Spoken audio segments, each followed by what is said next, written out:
All right, so we made it to the zone module within our 600.2, and this is where it gets fun.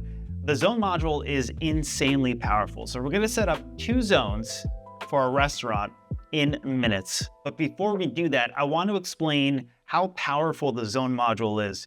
Now, it is isolated from the rest of the system, right? So it doesn't affect the input stage and it does not affect the output stage. So whatever changes you make aren't global, they're specific to the zone. So any processing you do within your zone, for example, the unit that I'm currently connected to is a 600.2. I have access to 2 zones, right? So I have A up top and I have B. Whatever I do in A is specific to A. Whatever you do in B is specific to B, right? And it doesn't affect input or output. It's also the space where the end user controls. It's where, if you're using an external control system, that's where all the input from the outside world would actually occur, which is in the zone module, right? So you're not affecting gain staging or EQ or anything like that. So it's really specific and it's super powerful. Okay, so the first thing I want to do is I want to name my zones, right? So again, I have 2 zones. I have A and B. I'm going to go ahead and name zone A dining room, because we're working with a restaurant here. And then zone B is going to be my bar.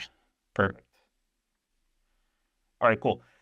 Now you can see that my bar output, well, let's go to the dining room first. Our dining room output is quite low. Now I want a nice listening experience in the dining room, so I'm going to bring it up.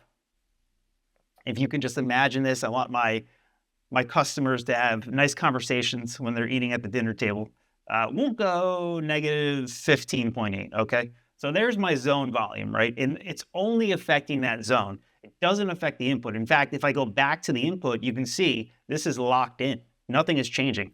So go back to the zone here, into the dining room. I like that. And now let's move over to the bar, which is our B zone. And the bar is going to be a bit more lively, right? So I'm going to bump that up to, let's go to -6, right?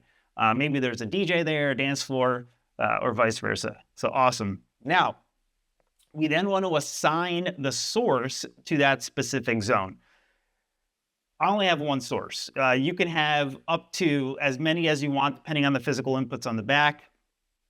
But in this case, if I hit the drop down here, you can see the iPod that I have stereo paired, ready to go. And that's actually what's feeding the system currently. But if you look at this list, I have analog 3, 4, SPDIF, the mix buses, which are super powerful, and then the sound generator, of course, right? So if I was doing a mix and I had multiple inputs, I could bus all that in and output it to that specific zone. There's a lot you can do with mix buses, which is super incredible.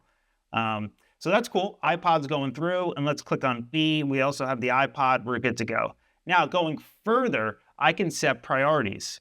If I had multiple inputs, like a microphone, I can actually make that the master with a trigger, and every time somebody comes on the mic, the volume would either duck or cut, right? It could be a paging application, it could be an override, whatever that may be. If I scroll down to the next section of the zone module, I get volume. And this is really where there's 2 things you can do. You can set a volume restriction. So if I don't want the customer to go below -26.5, and I don't want them to go above -12 dB, well, there you go.